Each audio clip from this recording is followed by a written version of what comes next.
Bonjour à tous.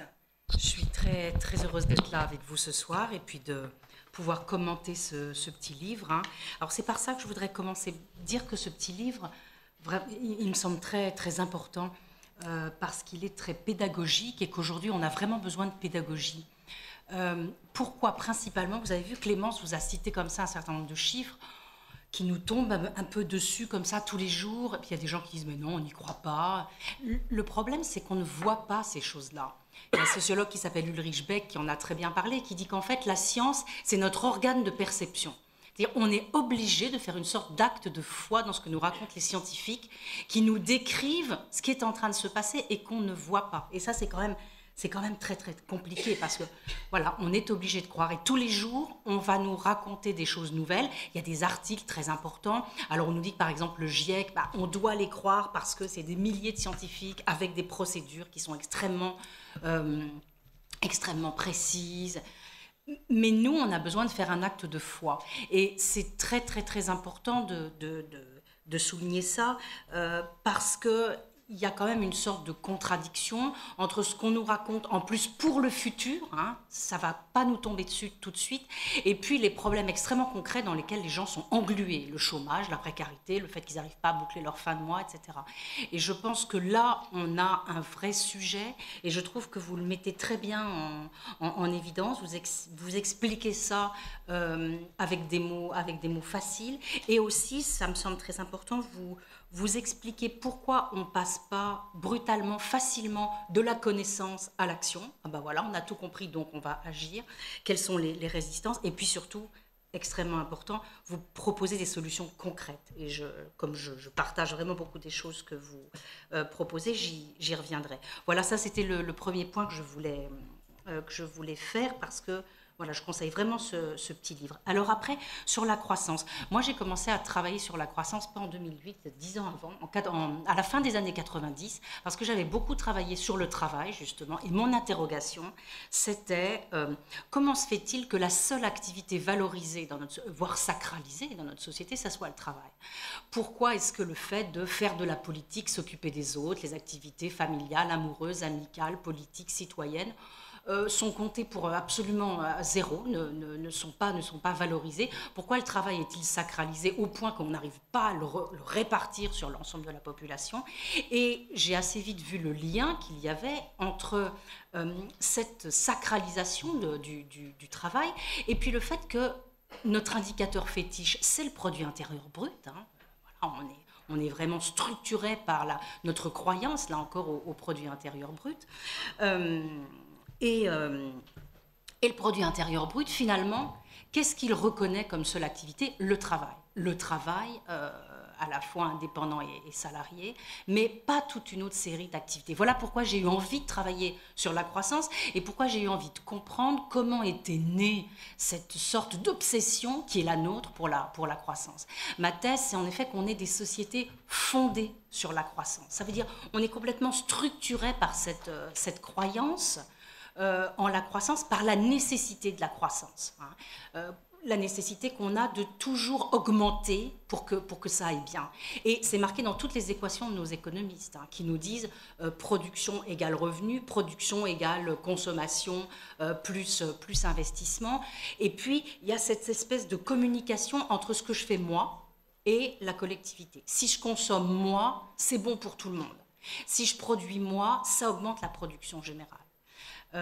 Et tout ce qu'on nous dit, tous les discours qu'on entend toute la journée, écoutez les politiques depuis 40 ans, s'il n'y a pas de croissance, c'est le cauchemar, parce qu'on n'a plus d'emploi, on n'a plus de revenus, on n'a plus rien. Or, il me semble qu'aujourd'hui, ce à quoi on est confronté, c'est une énorme contradiction. Parce que d'un côté, on est des sociétés fondées sur la croissance.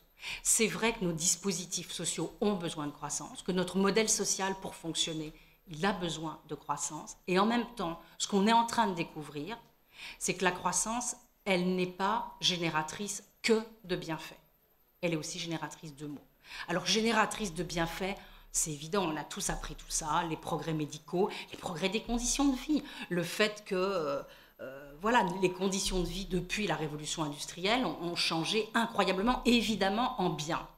Mais tout se passe comme si on avait atteint, c'est Jean Gadret qui utilise cette belle expression, des rendements décroissants de la croissance. Et tout se passe aussi comme si soudainement on se rendait compte des dégâts de la croissance, que la croissance en effet, elle est également génératrice de maux. Et ça, les années 70 s'en étaient rendu compte. Hein. Les années 70, ça a été le moment de la critique de la croissance, la première vague de critique de la croissance. Par exemple, le rapport Meadows, les limites à la croissance, qui montrait déjà que les ressources étaient finies et que donc on ne pouvait pas croître comme ça, mais aussi toute une série d'autres travaux de gens qui montraient pas seulement les conséquences néfastes de la croissance sur l'environnement, mais aussi sur la cohésion sociale et sur le travail. Je pense par exemple les travaux de la CFDT à l'époque, qui écrivent un livre titré « Les dégâts du progrès ». Je pense à un débat organisé par le Club du Nouvel Observateur en 1972, où il y avait André Gorz, le président de la Commission européenne, encore d'autres personnes, et Edmond Maire, le secrétaire général de la CFDT. Et Edmond Maire dit ces 5% de croissance, puisqu'à l'époque c'était 5%, ces 5% de croissance n'ont absolument aucun sens. Et nous n'en voulons pas. C'est pas ça qu'on veut. On veut des bons emplois, on veut des bons produits, on veut de la bonne redistribution. La croissance, ça ne signifie rien. Et puis, qu'est-ce qui s'est passé ? Et puis, les critiques de Jouvenel aussi, hein, très, très intéressantes, très, très importantes. Bertrand de Jouvenel, qui a écrit beaucoup de textes dans les années 50-60, pour critiquer, là encore, les dégâts du progrès. Et notamment, ce qu'il montre, c'est que... par exemple, sur une critique de la productivité, très intéressante, parce que la productivité, c'est le cœur de la croissance. Ce que dit Bertrand Jouvenel, c'est que ces progrès de la productivité, si c'est un bien, un progrès pour le consommateur, parce qu'il a de plus en plus de produits avec des prix de moins en moins élevés, c'est un regret pour le producteur. C'est-à-dire que le travail devient plus compliqué, plus stressant, plus divisé, etc., etc.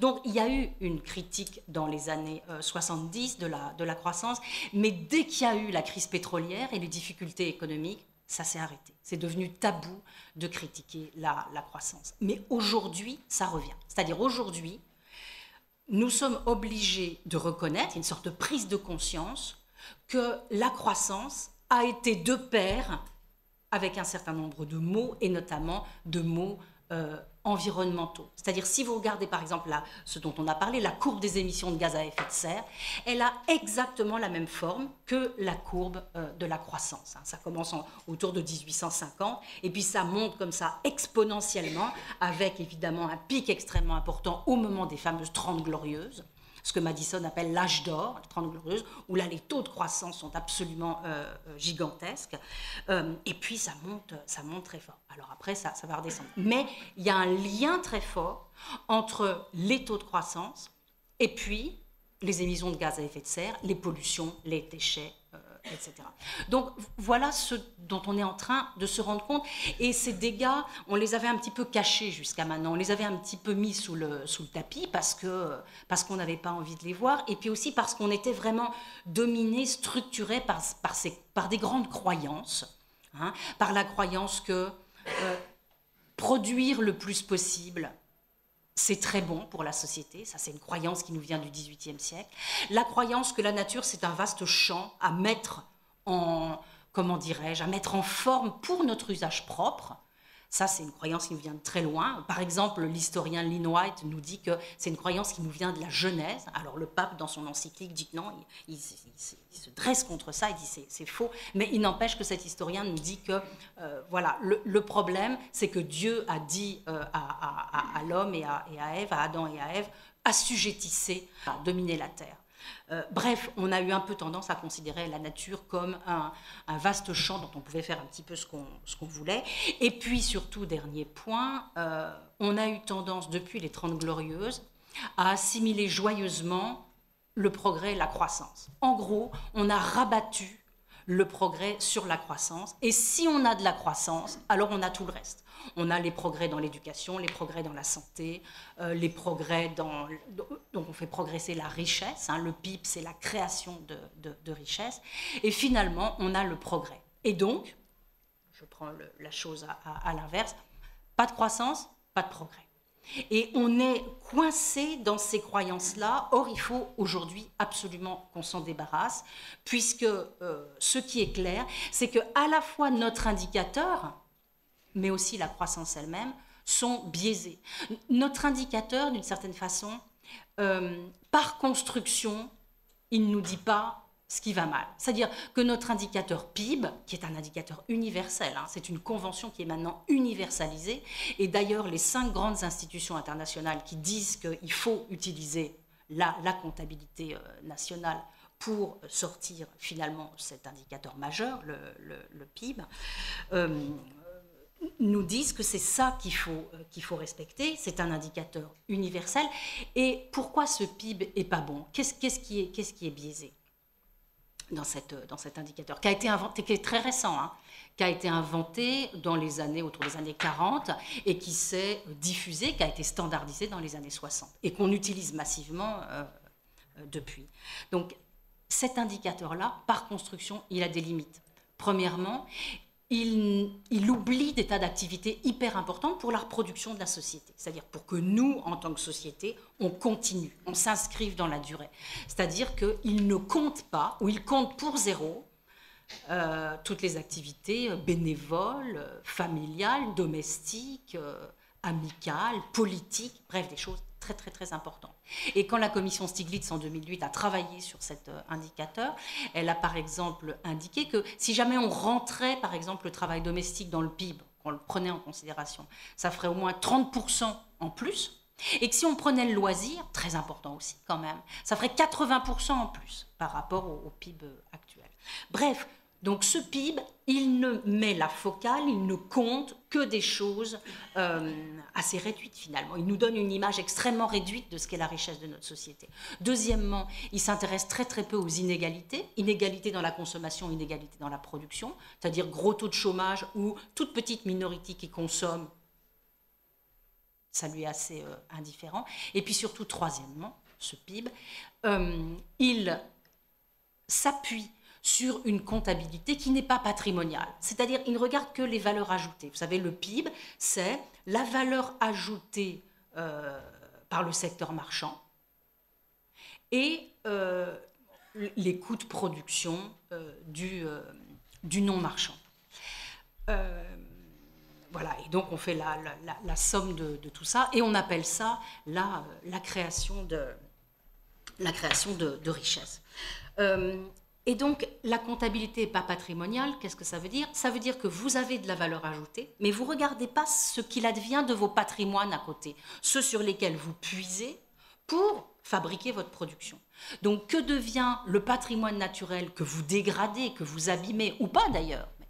Voilà, on ne regarde pas les évolutions du patrimoine naturel et aussi ce qu'on pourrait appeler le patrimoine social ou la santé sociale, pour fabriquer la production. Donc, 3 énormes limites du produit intérieur brut. Donc, limite de cette convention et limite de la croissance elle-même. C'est-à-dire que de ce processus qui fait que nous devons sans arrêt augmenter, générer de nouvelles quantités de production pour que ça aille bien. Voilà, je crois que c'est avec ça que nous devons rompre. Alors, une petite porte qui nous permettrait de ne pas rompre avec ça, ça serait ce qu'on appelle la croissance verte. Vous avez vu que depuis plusieurs années, on nous dit que c'est ça la solution, c'est la croissance verte. Donc c'est le beurre et l'argent du beurre. Vous gardez la croissance parce qu'on ne peut pas s'en passer, mais vous la rendez propre. Donc c'est vilaine croissance brune contre gentille croissance verte ou croissance propre. Bon, ça, il y a quand même pas mal de travaux qui ont montré qu'on ne peut pas croire ça. Parce que ce qu'on appelle le découplage entre le PIB ou les évolutions du PIB et les évolutions physiques, soit qu'on regarde les déchets, les émissions de gaz à effet de serre, etc.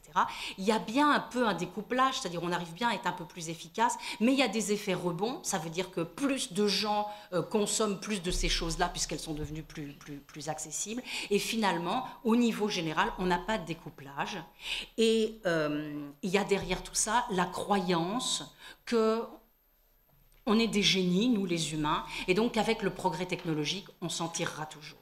Or, ce qu'on voit, c'est que si on avait le même rythme de progrès dans l'intensité énergétique, dans les progrès d'efficacité en quelque sorte, que les 40 dernières années, c'est Michel Husson qui montre ça dans un tout petit papier, et ben même si on avait ça, on n'arriverait pas à atteindre les objectifs dont on nous a parlé tout à l'heure, c'est-à-dire les objectifs de très forte réduction des émissions de gaz à effet de serre que l'on doit obtenir. Conclusion, il faut, si on ne veut pas prendre de risques majeurs avec l'humanité, pour employer des grands mots, il faut qu'on rompe avec le modèle de développement qu'on a connu jusqu'à maintenant et qu'on entre dans un paradigme radicalement nouveau qu'on est beaucoup à appeler post-croissance, qu'on rentre dans une société post-croissance qui n'est pas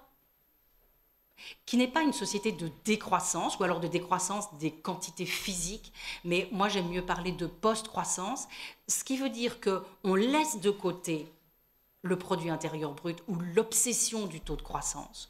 On essaye de ne plus penser à ça d'une certaine manière. On se dit qu'on n'a pas besoin de passer par cet objectif-là pour en atteindre d'autres, avoir un gros taux de croissance pour avoir des emplois pour tous et la satisfaction des besoins sociaux essentiels. Non, on n'a qu'à aller directement droit au but et essayer de satisfaire les besoins de tous et notamment avoir des emplois pour tout le monde, des revenus à peu près bien distribués, etc. etc. Alors, est-ce que c'est possible? Là-dedans, la crainte majeure... J'ai encore 5 minutes? Non. 2, ça te va? Oui. La crainte majeure, c'est l'emploi. C'est-à-dire que l'emploi et les revenus. On nous dit c'est pas possible d'avoir de l'emploi sans croissance. Alors la réponse, et le petit livre y répond très bien, la réponse c'est si, on peut avoir de l'emploi sans croissance. D'abord, si vous faites de la réduction du temps de travail bien faite, vous pouvez avoir de l'emploi sans croissance, et c'est ce qu'on devrait faire aujourd'hui pour lutter vraiment le plus rapidement, c'est la solution la plus rapide et la moins coûteuse pour lutter contre le chômage, et notamment le chômage de longue durée qui est en train de se répandre. Deuxièmement, la reconversion écologique, elle doit nous permettre de créer des emplois. On a quelques travaux là-dessus qui montrent que normalement, on devrait pouvoir créer des emplois avec la rénovation thermique, les transports en commun, une agriculture nouvelle avec plus de gens. Et puis finalement, alors moi je suis une très très grande admiratrice des travaux de Gadret, je pense qu'on ne les utilise pas assez. Ce que dit Gadret, c'est que si on veut produire une production propre, écologiquement et socialement, alors il va nous falloir un plus grand volume de travail. À nous de redistribuer ce plus grand volume de travail sur une plus grande partie de la population active. Et peut-être qu'on aura non seulement le plein emploi, une certaine forme de plein emploi, bien sûr que ce ne sera pas celui d'aujourd'hui, mais au moins une redistribution sur l'ensemble de la population de ce volume de travail. Mais peut-être qu'on aura aussi en plus, si on le fait bien, la possibilité de désintensifier le travail, alors que l'intensification du travail et la perte de sens du travail sont aujourd'hui des réalités absolument insupportables et qu'il faut que nous traitions. Voilà, peut-être dans le débat, on regardera les conditions pour faire tout Dominique, il y a un mot que tu n'as pas prononcé ou je ne l'ai pas entendu, c'est la question de la qualité. Bien sûr. Voilà, qui est un facteur, avoir l'exigence de la qualité de son travail, est un facteur psychologique, voire philosophique, qui permettrait aussi de... Et ce que dit, juste alors, pour en redire un truc qui me plaît beaucoup chez Gadret, dit il faut arrêter, non mais c'est énorme, c'est une énorme révolution, parce que on doit rompre avec tout ce qu'on a appris en économie, en gros. Rompre avec l'obsession des gains de productivité et poursuivre des gains de qualité et de durabilité. Et moi, j'ajoute faire une alliance autour de la qualité entre des travailleurs qui veulent la qualité de l'emploi et du travail et des consommateurs qui veulent la qualité des produits. Alors, ça semble des grands mots, mais je pense qu'il faut construire des choses autour de ça. Merci Dominique.